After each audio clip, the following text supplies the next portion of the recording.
Иннопром – одна из главных промышленных выставок России. С 2010 года она проходит, как правило, в Екатеринбурге. В 2021 году экспозиция Иннопрома занимает площадь 40 тысяч квадратных метров. Ее основные разделы – металлообработка, технологии для энергетики, аддитивные технологии, индустриальная автоматизация в IT, машиностроение и производство компонентов для этой отрасли, химическая промышленность. Александр Николаевич Шалдяев, министр промышленности и энергетики Республики Башкортостан. Мы с вами сейчас в Екатеринбурге на выставке Иннопром. С какой целью? Сегодня мы в Екатеринбурге на крупнейшей международной выставке «Иннопром-2021», где будет с 5 по 8 июля будет идти... Это 4 дня, получается. 4 дня идти тематические круглые столы. Крупнейшая выставка. Мы сегодня приехали здесь с делегацией 17 предприятий под руководством как раз Ради Фаридовича и Андрея Геннадьевича Назарова. Наше предприятие, да? Наше предприятие, да. Впервые будет объявлен как раз рейтинг эффективности Министерства промышленности всех субъектов. Мы будем ждать результатов. Кроме того, здесь представлены наши холдинги, которые представлены в республике. Уралвагонзавод, предприятие «Витязь». Это федеральные предприятия. Это федеральные холдинги, в которые входят наши республиканские предприятия. Предприятия группы компаний «Ростех», «Вертолеты России». Поэтому здесь, я думаю, поработаем по стендам, пока руководители будут на пленарном заседании. Сейчас мы идем куда? Идем на открытие самого форума и главной стратегической сессии, где будет как раз премьер-министр Мишустин и Денис Валентинович Мантуров.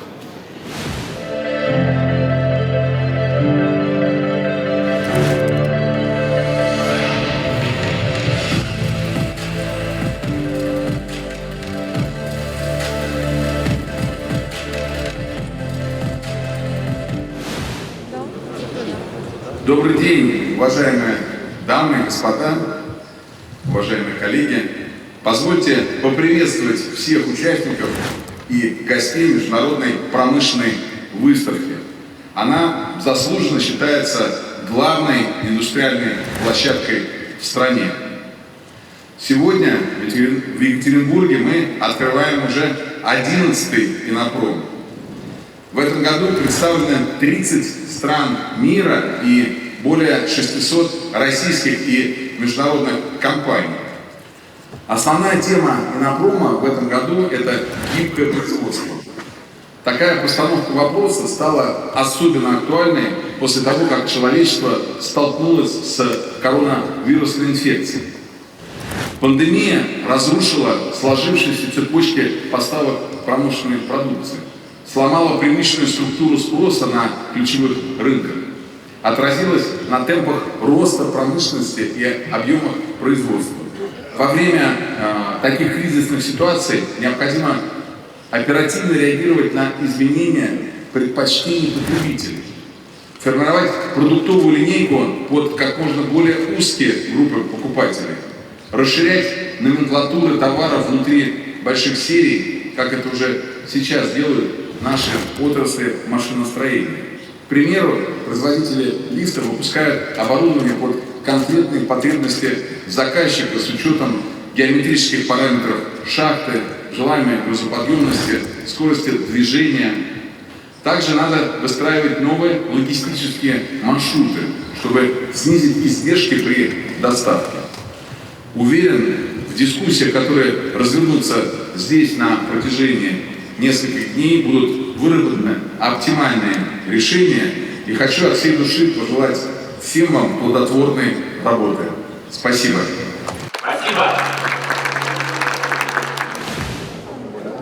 Ради Фаридович, открыли только что выставку Иннопром, и мы здесь, в Екатеринбурге, напомню, где мы работаем, и мы сейчас с вами идем куда? Мы сейчас хотим пойти на экспозицию Уралвагонзавода. Вы знаете, у нас с ними неплохое взаимодействие идет. И сейчас хотели провести переговоры по повышению, соответственно, заказов для нашего белорусского предприятия. Это пружинный завод. Да, вот сейчас руководитель предприятия Денис Лукманов как раз нас там ждет. Мы решили уж попутно сразу здесь проговорить. Вот. А так хотели посмотреть, конечно, экспозицию.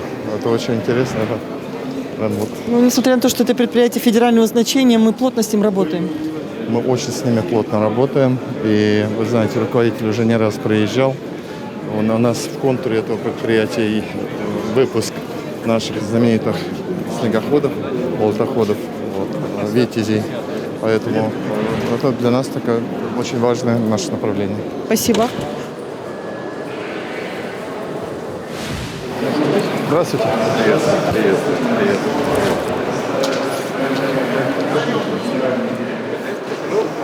Да, вот. Прыгайте в трамвай. Это наш ретро. Вот по билету.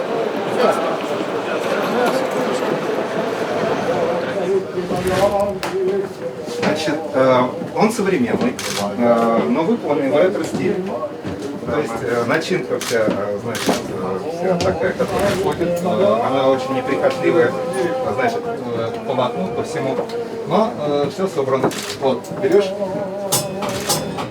как вот в те времена было, то есть прям совсем. Вот. Но мне кажется, что можно и по городу, можно и в каких-то определенных путях.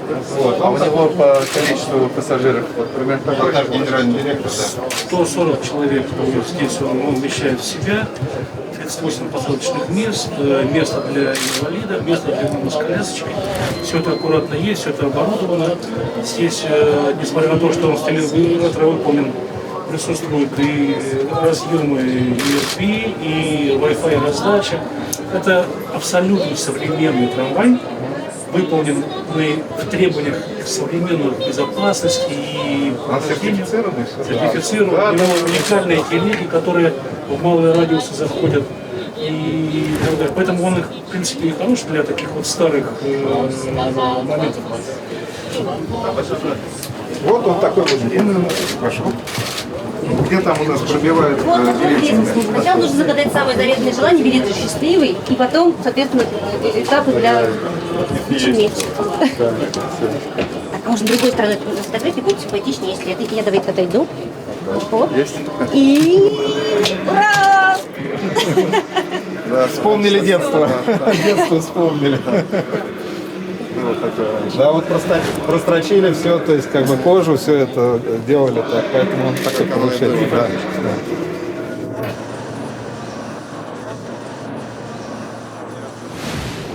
Да. Вот как мы приняли, так все идет. Ни влево, ни вправо. У нас по-другому не бывает. У нас одна дорога, та, которую мы выбрали, и идем по ней. Поэтому я думаю, что и дальше все будет точно так же совершенно. Вот есть что сказать? Наша работа ведется с рабочим режимом на сегодняшний день. С момента нашей встречи 10% от общего объема мы уже добавили к Уралвагонзаводу, поэтому кварталу планируется отгрузка в объеме плюс 30% от первого квартала. И, наконец, с четвертого квартала 2020 года планируем выйти на объем плюс 60%, что примерно соответствует объему потребления Уралвагонзавода в нашей продукции. Параллельно ведется работа по всей корпорации. Есть программа по взаимодействию в компании.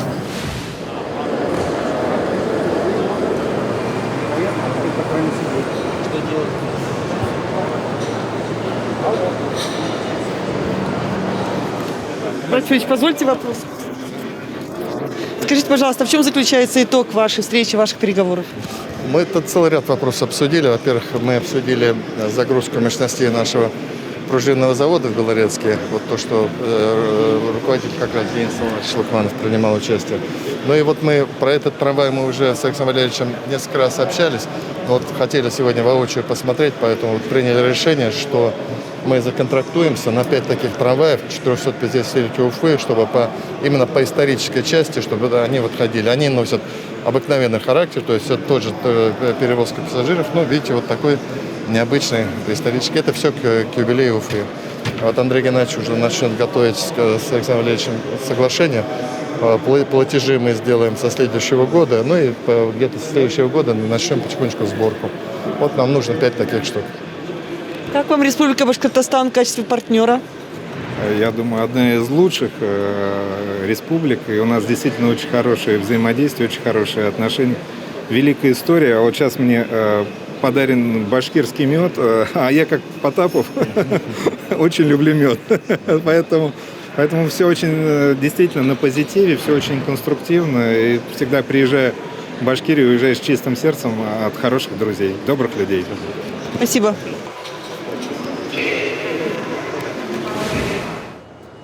На одной из площадок международной выставки «Иннопром-2021» состоялась презентация результатов рейтинга эффективности реализации промышленной политики в субъектах Российской Федерации. Этот индикатор дает представление о динамике работы отрасли и уровне взаимоотношений между органами власти, институтами развития и реальным сектором производства. Республика Башкортостан, как и другие регионы России, часть этого проекта. Уважаемые коллеги, добрый день. Я прежде всего хотел благодарить вас, что вы все нашли время в этом плотном графике, особенно наших глав субъектов, поучаствовать в этом мероприятии. Действительно, мы к этому мероприятию достаточно давно готовились и достаточно много провели консультаций для того, чтобы сегодня показать результаты этого рейтинга. Рейтинг это, наверное, не с той точки зрения, кто лучше, там, кто хуже, да.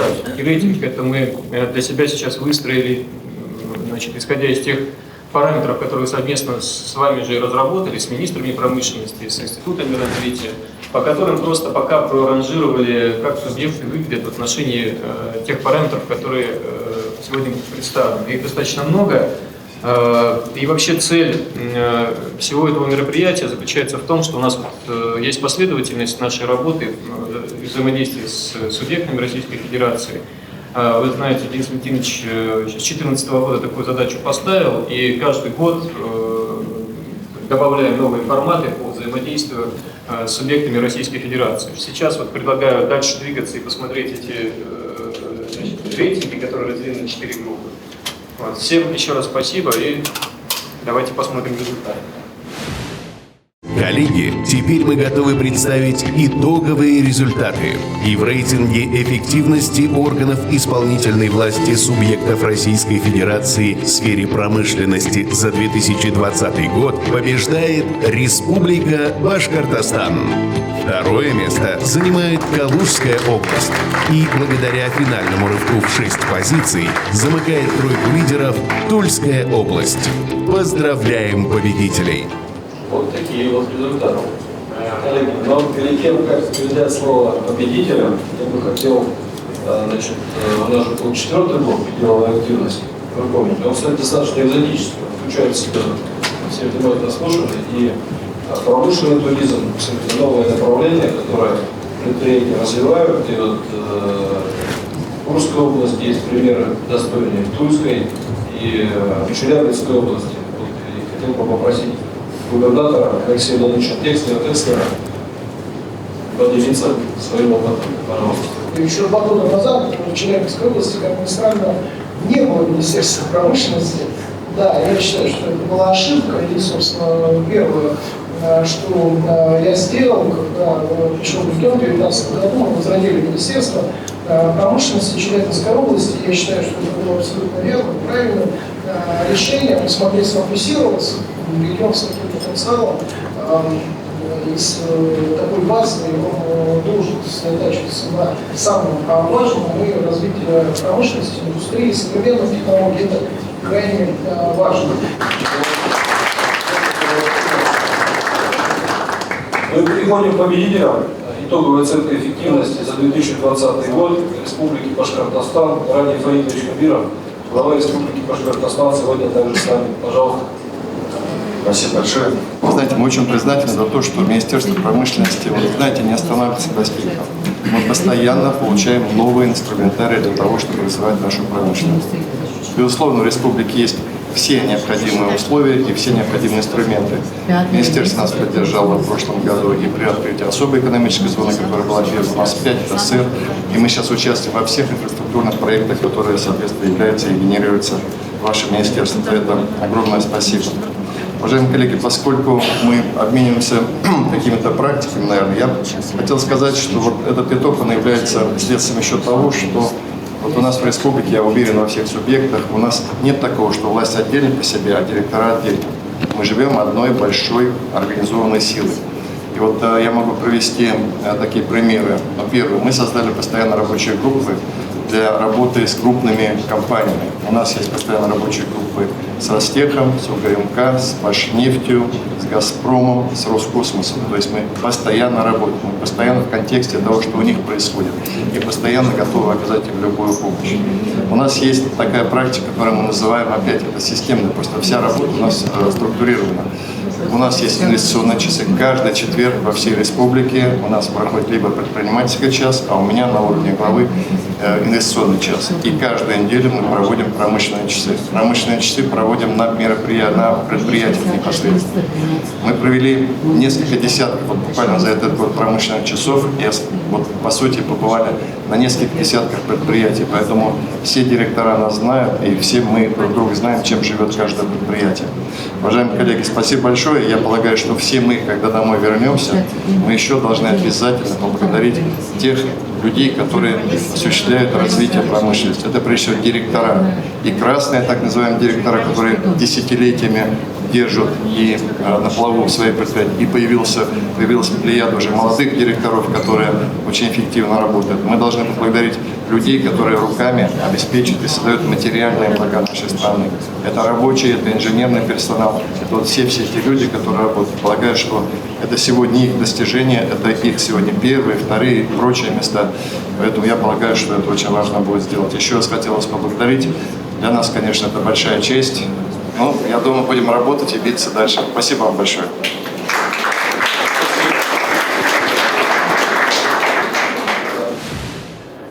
Здравствуйте. Здравствуйте. Как вы оцениваете первое место Республики Башкортостан? Сейчас ведь подвели итоги. Вы знаете, глава республики проводит большую работу в этом направлении. Я как федеральный координатор локомотивов роста в «Единой России» это знаю не понаслышке. Мы неоднократно выезжали к главе, вместе с ним проводили совещания. И те точки роста, которые сегодня определены для республики, те новые, в первую очередь, высокотехнологичные рабочие места, которые создаются сегодня в республике, и та экспортная ориентированность, которая сегодня совершенно четко прослеживается в подходах и среди компаний, которые в республике сегодня находятся, они, очевидно, создают предпосылки для того, чтобы Республика Башкортостан лидировала в рейтинге. Я не знал результатов. Мы наблюдали за тем, как так последовательно достаточно качественные показатели демонстрировало руководство республики и блока промышленного. Хотя бы за год, да, искренне рад, очень рад. И поздравляю, я Ради Фаридовича очень уважаю. Я, конечно, представляю Московскую область, мы там тоже где-то недалеко, рядышком, да, по-моему, 4-й, если не ошибаюсь. Я считаю, это достойный результат, и лишний раз рейтинг, я думаю, сразу, он очень прозрачен, и любую цифру можно проверить. И поэтому я поздравляю руководство и жителей республики. Это очень здорово. Спасибо огромное. Спасибо. Спасибо.